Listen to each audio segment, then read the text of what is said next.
calentarse y todos ya estaban metidos y calientes y era la medianoche y este no era el momento para salirse de la cama y darle algo de pan a su amigo.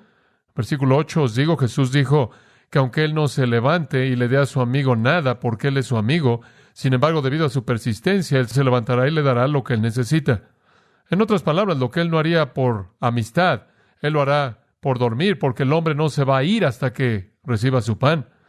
Entonces Jesús te está diciendo, aquí hay un hombre cuya amistad no le permite darle este gesto de sacrificio, y entonces el hombre simplemente lo irrita hasta que finalmente no tiene alternativa. Esto, nuestro Señor está diciendo, debe instruirnos acerca de los beneficios de la persistencia. Pero el punto que Él realmente está presentando aquí es que cuando usted considera lo diferente que es de Dios el amigo que se rehusó a ayudar al otro amigo, la parábola se vuelve aún más asombrosa. La parábola tiene aún más impacto. Si un amigo que se rehúsa a ayudar a otro amigo va a hacer algo por usted, porque usted es persistente, imagínese lo que un Dios que no se rehúsa a ayudarlo va a hacer por usted si usted es persistente. Ahí está el contraste. Y Jesús procede a hablar acerca de un padre a quien le pide su hijo, versículo 11, un pescado. No le dará una serpiente, ¿o sí?, en lugar de un pescado. O si le pide un huevo, no le dará un escorpión, ¿o sí? En otras palabras, un padre terrenal no va a darle algo que daña a su hijo. Un padre terrenal va a oír el clamor de su hijo. Entonces, en el versículo 13, si vosotros, siendo malos, ese es el punto, sabéis cómo dar buenas dádivas a vuestros hijos, cuánto más vuestro Padre Celestial, implícito quien no es malo, dará el Espíritu Santo a los que le pidan. Dios es tan diferente, pero Dios responde a la persistencia. Si un amigo infiel, un amigo que se rehúsa a ayudar a otro amigo, un amigo no compasivo, un amigo que carece de compasión, un amigo que no tiene misericordia y no expresa gracia, va a ayudar debido a que otro amigo le pide de manera persistente algo. Si va a responder debido a peticiones persistentes, ¿qué cree usted que un Dios, quien es amoroso, lleno de gracia, misericordioso, compasivo y tierno de corazón, hará si usted es persistente? El orar sin cesar mueve la mano de Dios. Entonces, primero Él les dijo qué decir y después Jesús les dijo, ahora quiero recordarles que lo sigan diciendo, decirlo con persistencia, porque Dios, quien es bueno, oirá y responderá. En Lucas 18 hay otra parábola que sigue el mismo estilo de contraste. En el versículo 1 de Lucas 18, Jesús de nuevo ha estado enseñando acerca de la oración, y Él les estaba dando una parábola para mostrarles que debían orar en todo tiempo y no desmayar. Si no recibes una respuesta inmediata, si las cosas no son exactamente como quieres que sean, si las cosas no cambian tan rápidamente como tú podrías haber planeado, no desmayes, no te desanimes. Necesitas continuar orando. Necesitas orar en todo tiempo, incesantemente, continuamente, sin cesar.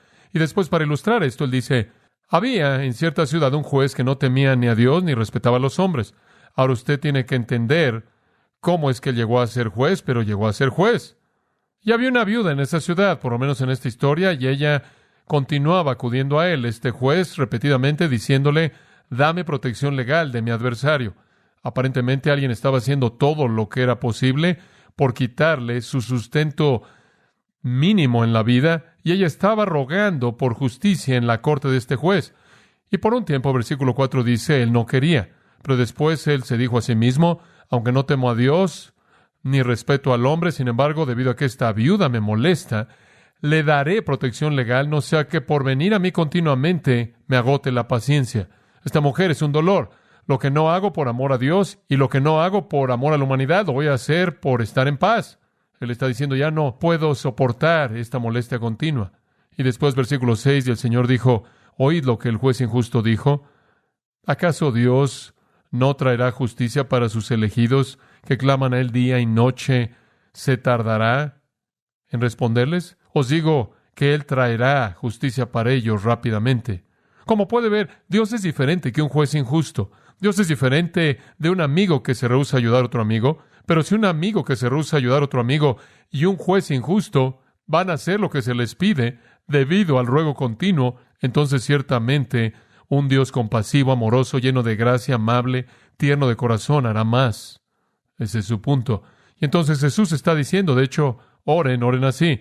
Oren persistentemente, oren constantemente, oren en todo tiempo. No se rindan, no se desanimen, sigan tocando, sigan pidiendo, sigan buscando. Y Jehová, su Dios, bueno, compasivo, fiel, amoroso, lleno de gracia, misericordioso, oirá y responderá. Ahora, algunos han imaginado que parábolas como estas contradicen otras cosas que Jesús enseñó. Por ejemplo, allá atrás en Mateo capítulo 6, Él dijo algo. A primera vista, en la superficie, podría parecer contradictorio y necesita ser entendido. En Mateo 6, versículo 7, Jesús dijo, y cuando oréis, no hagáis repeticiones vanas como los gentiles, porque creen que por sus muchas palabras serán oídos. Por lo tanto, no sean como ellos, porque vuestro Padre sabe de qué cosas tenéis necesidad antes de que le pidáis. Dice usted, ¿acaso esto no es contradictorio? ¿Acaso Él no está diciendo que no repitamos nuestras oraciones? No, Él está diciendo, no, repitan de manera vana. Esa es la palabra clave. ¿Qué quieres decir con repeticiones vanas? Bueno, el tipo de oraciones que los paganos oran. Suponen que serán oídos por sus muchas palabras. En otras palabras, no es que la deidad se preocupa por su corazón, no es que el Dios entiende la compasión, la pasión, el dolor, el anhelo, el deseo del corazón. Es que hay alguna fórmula, algún ritual religioso, alguna ceremonia, algún mantra, algún canto, algo u otro, alguna secuencia de cuentas, alguna fórmula repetitiva que de alguna manera va a hacer que ese Dios haga algo que de otra manera no haría. Jesús simplemente estaba diciéndoles, no oren de esa manera. Él no está prohibiendo la repetición significativa. Él no está prohibiendo el ruego del corazón. Lo que Él está prohibiendo es el ritual vacío, el balbuceo sin pensar que fluye solo de la boca. Y supone que Dios responderá debido a las palabras en lugar del corazón. Entonces, cuando Pablo dice orad sin cesar, él no está en desacuerdo con Jesús. Él simplemente está apoyando el principio enseñado en Lucas 11 y Lucas 18 de que la oración debe ser incesante. No somos oídos simplemente por nuestras muchas palabras, sino que somos oídos por el clamor de nuestro corazón. El hombre que vino a la casa de su amigo y necesitaba pan, no oró una fórmula de oración de ritual, él rogó por algo que necesitaba. La viuda que vino al juez no ofreció al juez algún mantra o algún canto o alguna recitación de oración ritual. La mujer le presentó el clamor de su corazón por protección de alguien que tenía el poder para hacer eso. Y una oración así, que clama desde el corazón, que repite, es aquello que mueve el corazón de un Dios amoroso y compasivo. De hecho, inclusive podemos comenzar a entender el orar sin cesar al ver la vida de nuestro Señor mismo, debido a que Él hizo eso.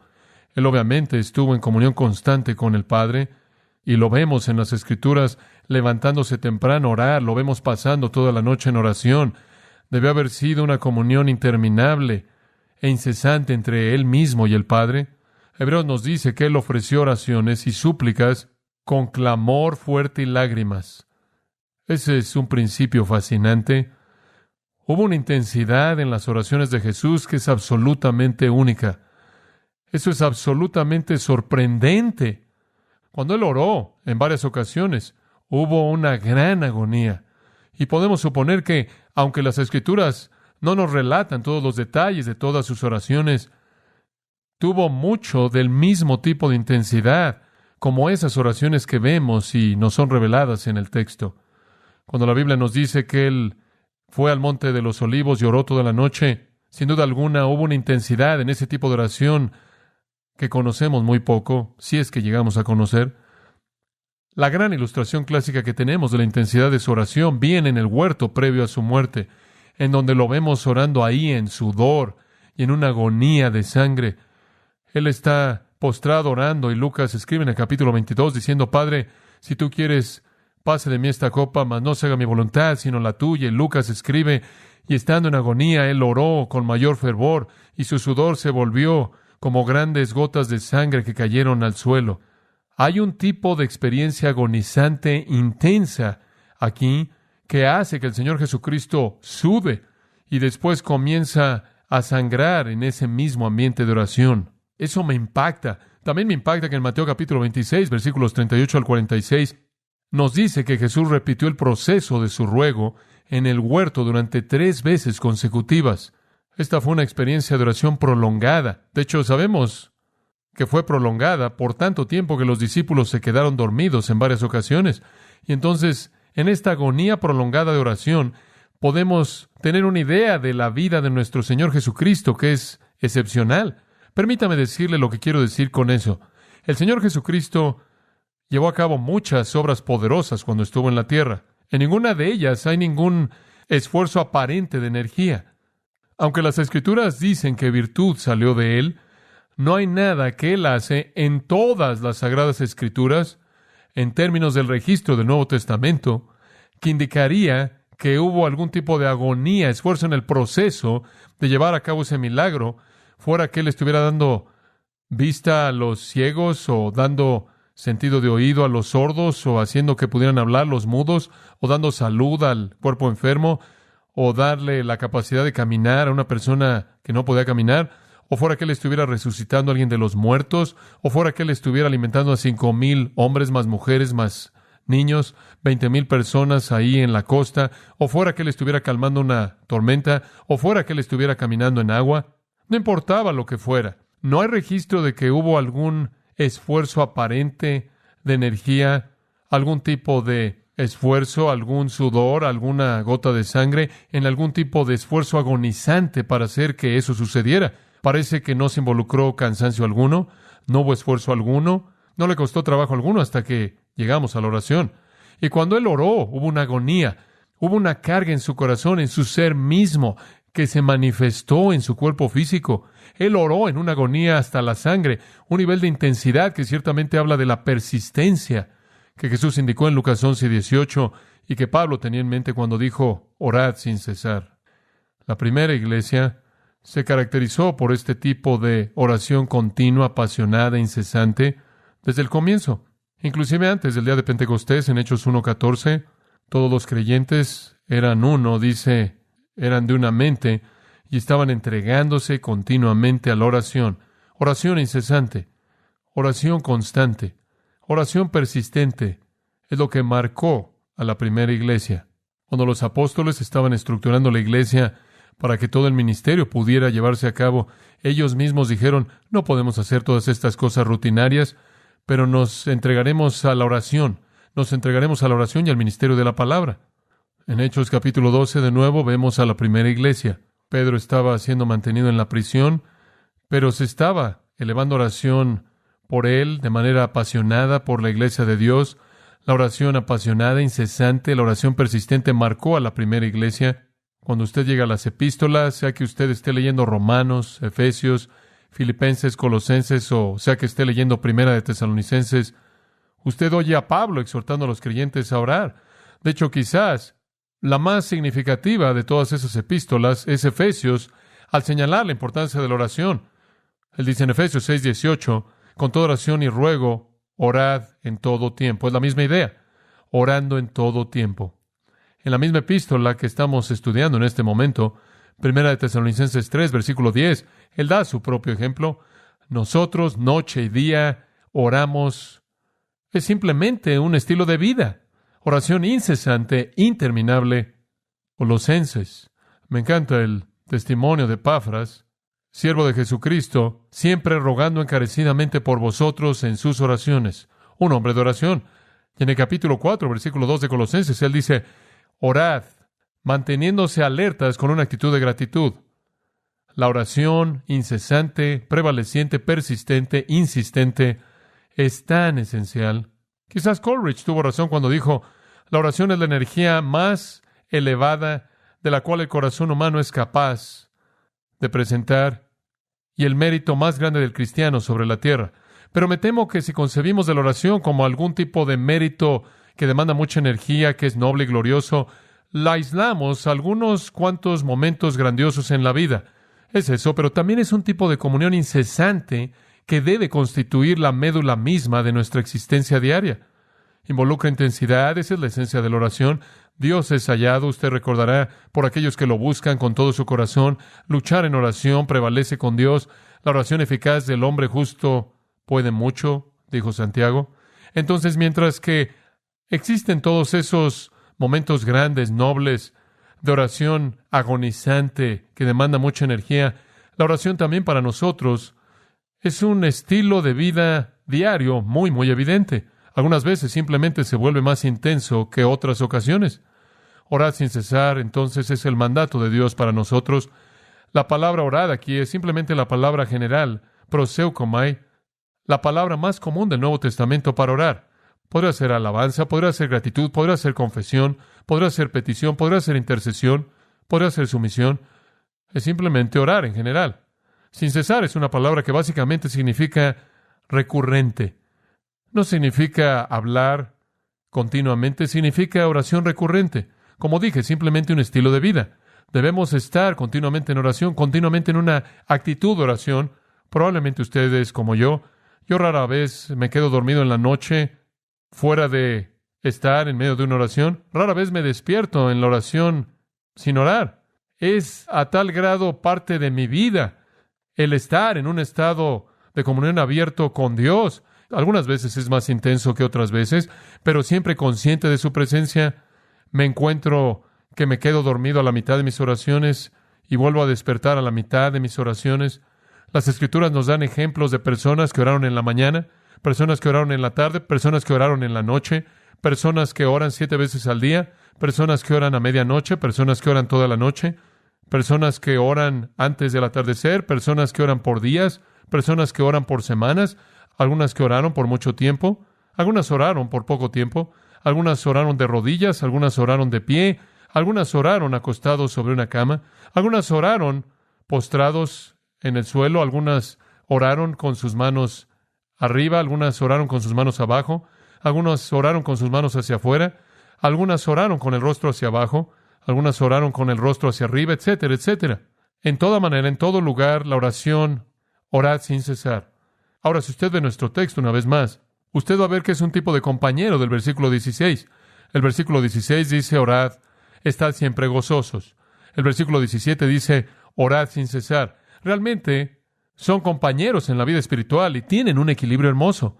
El creyente a lo largo de su vida cristiana siente su insuficiencia y por ello vive en dependencia total de Dios. Mientras que usted siente su insuficiencia y usted siente su dependencia, usted va a orar sin cesar. Al mismo tiempo, mientras que se siente insuficiente y dependiente, usted también sabe que es el beneficiario de bendición estupenda por parte de Dios. Entonces, por un lado, usted está orando en dependencia. Por otro lado, usted está regocijándose en la recepción de la bendición multiforme de Dios. Entonces, estamos siempre gozosos porque Dios está derramando bendición en respuesta a nuestra oración sin cesar. Si yo, como cristiano, vivo en un estado perpetuo de insuficiencia personal, un estado perpetuo de reconocer mi dependencia de Dios, si vivo continuamente agradecido por todo lo que Él hace por mí, continuamente arrepentido por mi pecado, continuamente expresando mi amor hacia otros, eso va a fluir en oración no expresada en voz alta a Dios. Y eso también va a causar que Dios abra las puertas de bendición, las cuales van a resultar en mi respuesta gozosa. Y entonces no solo debemos estar siempre gozosos, sino que debemos tomar el camino a ese gozo, el cual es el camino de la oración incesante que resulta en bendición, lo cual resulta en gozo. Ahora, ¿cómo es que este versículo 17 encaja en el contexto entero aquí? Pablo, conforme cierra esta carta a la iglesia tesalonicense, quiere ayudarles a dirigir a la iglesia en el camino correcto para el futuro. Es una buena iglesia, una gran iglesia, una iglesia noble, una iglesia espiritual, pero él quiere recordarles cómo crecer y ser un rebaño saludable, maduro. Es una iglesia joven, una iglesia bebé, solo tiene unos cuantos meses de haber nacido, y él tiene un plan de crecimiento para ellos. En los versículos 12 y 13, cultivar un rebaño saludable involucró la relación correcta entre pastores y ovejas, y las ovejas y los pastores. En los versículos 14 y 15, cultivar a un rebaño saludable demandó la relación correcta entre las ovejas y las ovejas. Y aquí en el versículo 16 al versículo 22, un rebaño saludable demanda una relación correcta entre las ovejas y el gran pastor. Entonces la iglesia está constituida por esas relaciones. Liderazgo a la congregación, congregación a liderazgo, congregación a congregación, congregación a Dios. Y ninguna iglesia puede elevarse por encima de la vida espiritual de su propia congregación. Entonces su relación con el gran pastor es crucial. Y lo primero que usted necesita hacer es estar siempre gozoso, y lo segundo es estar orando a Él siempre. Así es como usted mantiene esa relación como debe ser. Y eso es esencial para una iglesia que crece, para una iglesia saludable. Si vamos a ser una iglesia saludable, debemos estar orando sin cesar. Debemos estar buscando el recurso divino, debemos estar tocando la puerta, buscando los panes. Debemos estar doblando la rodilla ante el pie de la justicia divina, rogando por nuestro caso para que sea resuelto con equidad y justicia. Debemos estar acudiendo a Dios a favor de nosotros mismos y otros, orando sin cesar, porque ahí es donde liberamos la grandeza del poder y bendición de Dios. Ahora, realmente no hay nada más que decir acerca del versículo. Usted entiende lo que significa, pero quiero ir detrás del versículo un poco. Y quiero darle una pequeña lista de cosas que voy a llamar motivos para orar, porque sé que algo es realidad en su vida, porque es verdad en mi vida. No importa cuánto oro, siempre me siento como que no oro lo suficiente. ¿Se siente usted de esa manera? En cierta manera tengo un estado continuo de culpabilidad por mi falta de oración. No importa cuánto oro, siempre me siento como que no he orado lo suficiente. Y esto es en parte debido al hecho de que no he orado lo suficiente, y parte debido al hecho de que estoy en una posición con la que soy inundado con tantas peticiones de oración que es imposible para mí como ser humano inclusive intentar el mantenerme al día con todas ellas, lo cual hace que mi carga sea más pesada. Tengo que regresar entonces y preguntarme si realmente estoy motivado a orar cuando no oro como debiera. Y quiero ayudarle a entender algunos motivos para orar. Quiero darle 10 de ellos, simplemente una pequeña lista a manera de despensa. 10 motivos para orar que creo que producen una vida de oración incesante. Número 1 es un deseo para la gloria del Señor. Un deseo para la gloria del Señor. La oración, Jesús dijo, debe comenzar de esta manera. Padre nuestro que estás en los cielos, ¿qué? Santificado sea tu nombre. Venga tu reino. Hágase tu voluntad. Ahora, lo que usted está orando cuando usted ora ahí es que Dios sea glorificado, que los propósitos de Dios sean cumplidos, que el nombre de Dios sea exaltado, que la voluntad de Dios sea hecha. Eso es lo que usted está orando. Usted no está orando por usted mismo, usted está orando por Él. Cuando Daniel preparó su corazón para orar en el capítulo 9 de Daniel, en ese gran modelo de oración en el Antiguo Testamento, fue el anhelo por la gloria de Dios que lo hizo orar. Él oró porque Dios perdonara al pueblo, que Dios perdonara su pecado. Y él oró porque Dios cumpliera su promesa. Dios había dicho, voy a mantenerlos en la cautividad por tantos años y después los voy a liberar. Y él estaba leyendo Jeremías, Daniel estaba leyéndolo, y él encontró eso, y él dijo, Dios, quiero que hagas eso, quiero que tu reino venga, que tu voluntad se haga, que tu promesa sea cumplida, y quiero que tú perdones a tu pueblo. Quiero que lo hagas, dice él en el versículo 19, por causa de ti, oh Dios mío, por tu ciudad y tu pueblo, que son llamados por tu nombre. Y lo que él está diciendo es, Dios, si tú haces esto, va a contribuir a tu reputación, va a exaltar tu nombre, te va a glorificar, hazlo por causa de ti. Y yo creo que ese podría ser el motivo supremo de todos los motivos en la oración, el cual es un deseo por la gloria del Señor. Y cuando usted ora porque Jesús sea levantado y que Dios sea exaltado y glorificado, usted lo está haciendo porque esa es una carga en su corazón, porque usted le preocupa. Usted es como David, quien dijo, el celo por tu casa me consume. Los denuestos que están cayendo sobre ti me están lastimando. Y él clamó porque el Señor fuera levantado. Sí, el primer motivo para la oración es un deseo por la gloria de Dios. La gloria del Señor, cuando su corazón anhela porque Dios sea glorificado, usted se va a encontrar orando con ese fin en mente. Usted se va a encontrar a sí mismo en un clamor incesante a Dios, sea exaltado, sea glorificado, sea levantado, cumple tu propósito, edifica tu reino, haz tu voluntad. En segundo lugar, un segundo motivo para orar es un deseo por tener comunión con Dios. Un deseo por tener comunión con Dios.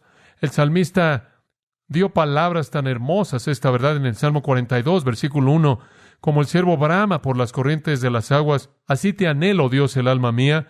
Mi alma tiene sed de Dios, por el Dios vivo. ¿Cuándo vendré y me presentaré delante de Dios? Mis lágrimas han sido mi comida día y noche.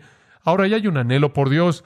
Allá hay un corazón clamando por comunión, el sentimiento de estar alejado de Dios, el sentimiento de estar aislado, el sentimiento de soledad que alcanza y dice, Dios, quiero tu comunión, quiero tu compañía, quiero tu presencia. El Salmo 63, palabras más magníficas. Oh Dios, tú eres mi Dios, te buscaré apasionadamente, mi alma tiene sed de ti, mi carne te anhela, en una tierra seca y árida donde no hay agua, porque te he visto en el santuario para ver tu poder y tu gloria. Solo quiero verte, solo quiero estar contigo, solo quiero experimentar tu asombro. En el Salmo 84, los primeros 2 versículos, ahí de nuevo, Cuán hermosas son tus moradas, oh Jehová de los ejércitos.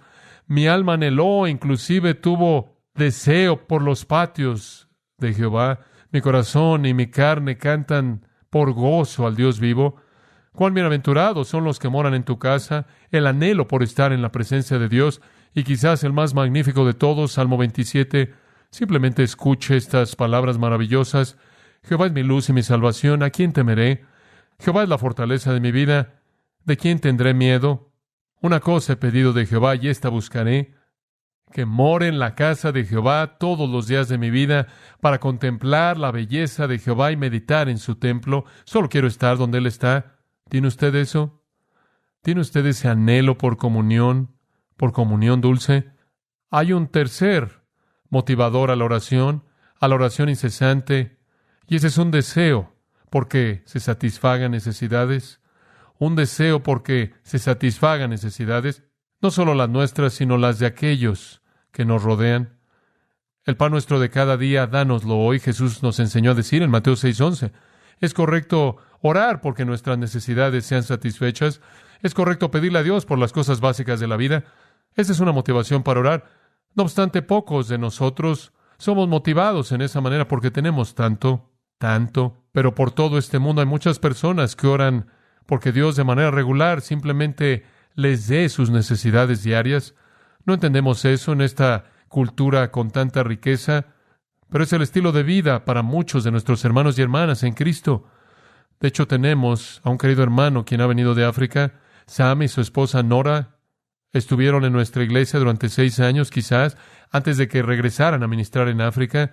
Él ha venido de África porque él no puede alimentar a su familia. El resto del mundo no es como aquí, porque él no puede encontrar medicina para su diabetes. Vivimos en un ambiente en donde pedirle a Dios por nuestras necesidades diarias es bastante raro, pero no debemos ser tan necios como para asumir que debido a que Dios en su gracia ha provisto nuestras necesidades diarias sin pedirle, debemos volvernos indiferentes a Él para que no sean quitadas de nosotros. Un cuarto motivo para la oración persistente es un deseo por tener sabiduría. Un deseo por sabiduría. Santiago lo dijo de esta manera. Y si alguno de vosotros tiene falta de sabiduría, pídala a Dios, el cual da a todos abundantemente y sin reproche. Si usted vive engañándose, pensando que no necesita la sabiduría de Dios, realmente está engañado, ¿no es cierto? Cuando Jesús nos enseñó a orar, Él dijo esto: vosotros pues oraréis así, y no nos metas en tentación, mas líbranos del mal. Realmente creo que esa es una oración para el discernimiento espiritual, que esa es una oración para la sabiduría espiritual. Señor, por favor, por tu Espíritu, dame la capacidad de discernir cuando estoy enfrentando una tentación.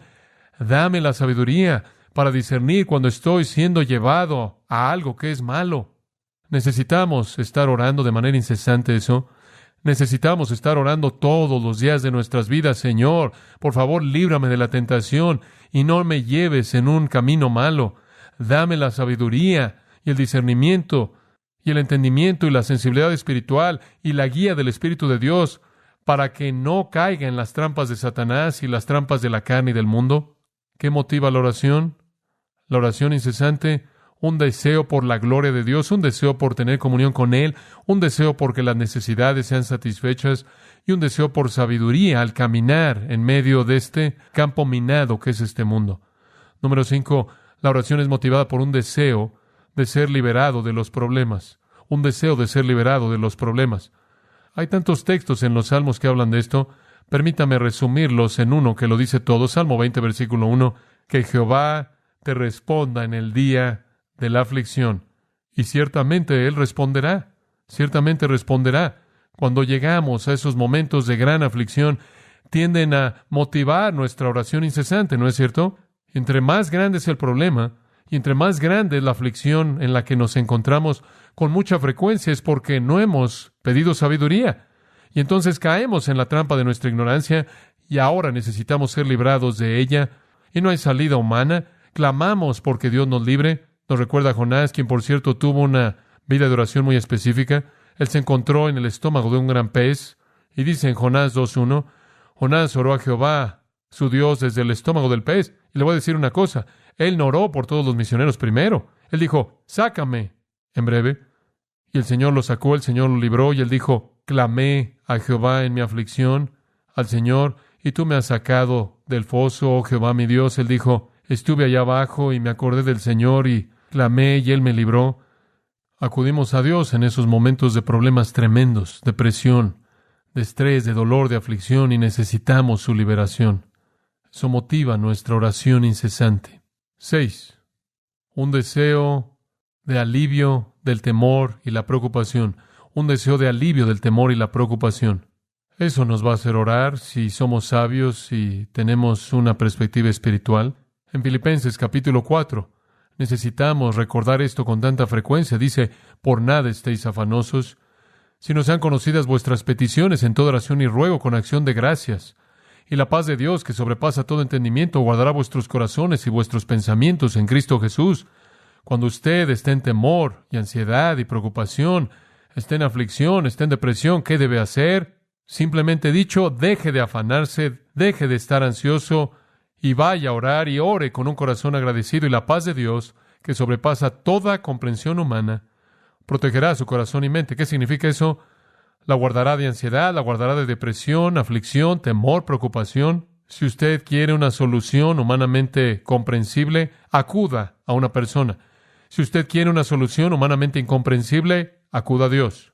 En el momento de temor, en el temor de la preocupación, en el temor de ansiedad, en el tiempo de aflicción emocional y dolor, la fórmula es simple. Simplemente vaya al Señor en oración persistente, continua, incesante, con gratitud, y la paz de Dios prometida guardará su corazón y mente. ¿Por qué es que la gente acude a otras fuentes diferentes de esa? Cuando usted quiere ese alivio del temor y la preocupación, nuestro Dios ha prometido que es suyo mediante la oración. El salmista escribió en el Salmo 4, respóndeme cuando clamo, oh Dios de mi justicia, tú me has aliviado en mi aflicción. Ten misericordia de mí y oye mi oración. Lo hiciste en el pasado. ¿Podrías volver a aliviarme? Número 7. Otro motivo para orar es el deseo de ofrecer gratitud por bendición pasada. Un deseo de ofrecer gratitud por bendición pasada. Si usted tiene un corazón agradecido, si usted es una persona agradecida y si usted se acuerda de todo lo que Dios ha hecho en toda su bondad, lo va a hacer orar a usted. Si no es por ninguna otra razón que simplemente decir gracias.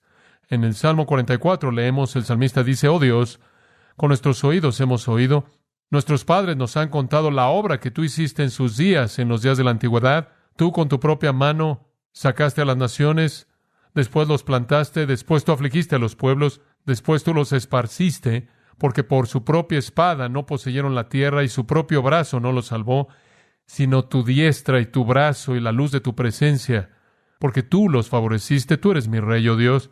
Eso es simplemente alabanza, y eso no es alabanza por algo que Dios no había hecho por él. Eso es alabanza por lo que Dios había hecho por otros en el pasado. Aprender a estar agradecido con Dios por todo lo que Él ha hecho a lo largo de la historia redentora. Tener un corazón agradecido por todas las cosas buenas que Dios ha hecho, no solo por usted. El apóstol Pablo escribe en Filipenses y él dice, agradezco a mi Dios acordándome de vosotros. Mi oración siempre es ofrecida con gozo por su participación en el Evangelio desde el primer día hasta ahora. Simplemente no puedo evitar más que orar todo el tiempo agradeciéndole a Dios por lo que Él está haciendo en su vida y lo que Él ha hecho y está haciendo. Si usted realmente está agradecido con Dios por todo lo que Él ha hecho, va a motivarlo a orar una oración de gratitud. Número 8. Aquí hay un motivo muy importante para orar, y ese es un deseo por ser liberado de la culpabilidad del pecado. Un deseo por ser liberado de la culpabilidad del pecado.